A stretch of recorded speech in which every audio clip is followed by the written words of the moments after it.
दुनिया भर के मुसलमान कहते हैं एक बार हज की यात्रा पूरी हो जाए फिर अल्लाह भले ही हमारी जान ले ले।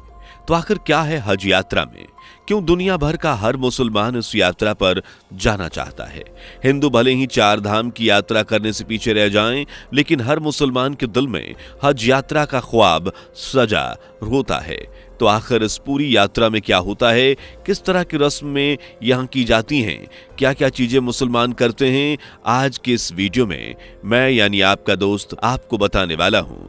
तो बस मेरे साथ वीडियो के अंत तक बने रहें।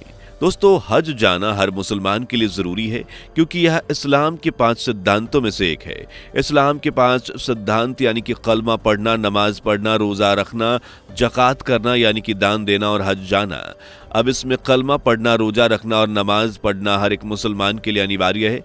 इसे कोई भी मुसलमान नकार नहीं सकता। एक सच्चे मुसलमान को इन 3 चीजों को करना होता है, लेकिन दान देना और हज की यात्रा करना जरूरी है, पर एकदम से अनिवार्य नहीं। जो लोग सक्षम हैं इन दोनों चीजों को कर सकते हैं, वरना जो लोग सक्षम नहीं, आर्थिक तंगी है, उनके लिए छूट है।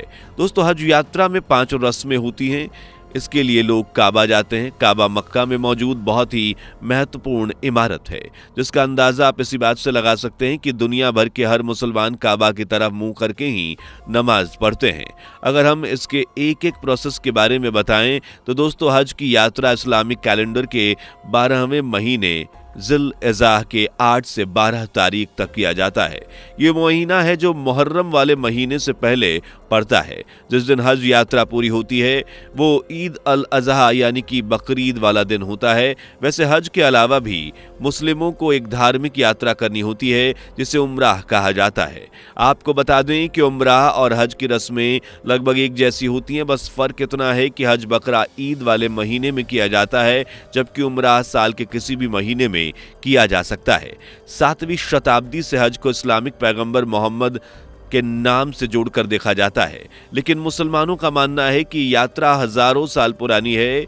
जहां इस्लाम में जिन नबी का जिक्र किया जाता है, इब्राहिम उनके जमाने से चली आ रही है। दोस्तों, हज की पहली रस्म है इहराम बांधना, यानी कि खास तरह की पोशाक पहनना। दोस्तों, असल में ये पोशाक 2 चादरें होती हैं जिन्हें शरीर के चारों तरफ लपेट दिया जाता है। बस मुस्लिमों को यह ध्यान रखना होता है कि इहराम के बाद वे अपने शरीर के किसी भी हिस्से का कोई बाल वगैरह नहीं हटा सकते, शरीर में कोई इत्र वगैरह नहीं लगा सकते, यानी कि उनका पूरा शरीर जैसा है वैसा ही रहना चाहिए। इसलिए उन्हें इस पोशाक को पहनने से पहले अपने शरीर की पूरी तरह से सफाई कर लेनी होती है और फिर उसके बाद नाखून या फिर बाल वगैरह नहीं काटने होते हैं। अब इस पोशाक को पहनने के बाद काबा पहुंचना होता है और जब मुसलमान काबा नहीं पहुंच जाते तब तक उन्हें कुरान की आयतें पढ़ना रहना होता है। काबा की वो इमारत है जिसका तवाफ किया जाता है, यानी किसी इमारत की परिक्रमा इस्लाम धर्म के लोगों को करनी होती है। दुनिया भर में शिया सुन्नी भले ही आपस में लड़ते हैं, लेकिन काबा में वो सभी भाई भाई बन जाते हैं। इसके बाद रस्म आती है सफा और मारवा की। दोस्तों, ये 2 पहाड़ियां हैं जिनके बीच मुस्लिमों को 7 चक्कर लगाने होते हैं। ऐसा कहा जाता है कि ये वही पहाड़ियां हैं जहां हजरत इब्राहिम की पत्नी अपने बेटे इस्माइल के लिए पानी की तलाश में गई थी।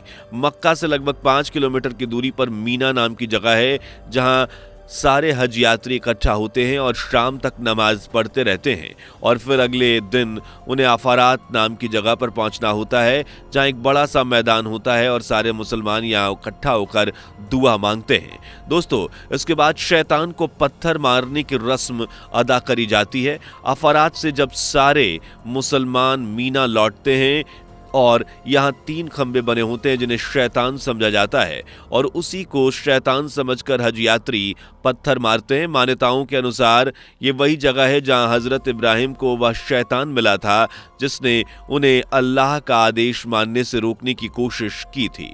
वह इब्राहिम को बहकाने की कोशिश कर रहा था और उसी शैतान को याद करते हुए लोग उसे पत्थर मारते हैं ताकि कोई भी उन्हें अल्लाह का आदेश मानने से रोक ना सके, फिर चाहे वो बाहर का शैतान हो या फिर उनके अंदर का शैतान हो।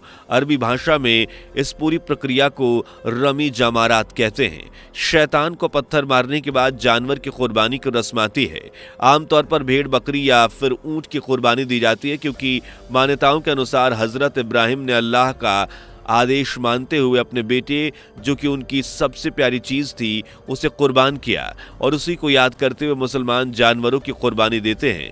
पहले लोग खुद ही अपने जानवर खरीद कर लाया करते थे और उनकी कुर्बानी करते थे, लेकिन अब सऊदी अरब में काफ़ी अच्छा सिस्टम हो गया है। वहाँ की सरकार ने एक ऐसा सिस्टम तैयार किया है जिसमें हज यात्रा करने वाले लोगों को एक ऑफिस मिलता है, जिसमें उन्हें टोकन लेना होता है और उन्हें जिस जानवर की कुर्बानी देनी होती है उसका पैसा जमा कर टोकन लेकर आगे बढ़ जाते हैं और फिर उनके नाम पर उनकी तरफ से जानवर की कुर्बानी दे दी जाती है। फिर उन्हें मैसेज के जरिए बता दिया जाता है। दोस्तों, इस्लाम की मान्यताओं के अनुसार जिस जानवर की कुर्बानी दी जाती है उसके 3 हिस्से करे जाते हैं, जिसमें एक हिस्सा हज यात्री खुद खा सकता है, जबकि बाकी दोनों हिस्से गरीबों में दान किए जाते हैं। इसके बाद जो आखिरी रस्म होती है वह होती है बाल मुंडवाने की। जो पुरुष होते हैं उन्हें इन सारी रस्मों के बाद अपने बाल मुंडवाने होते हैं और जो महिलाएं होती हैं उन्हें थोड़े से बाल कटवाने होते हैं। बिना इस रस्म को निभाए हज की यात्रा पूरी नहीं मानी जाती।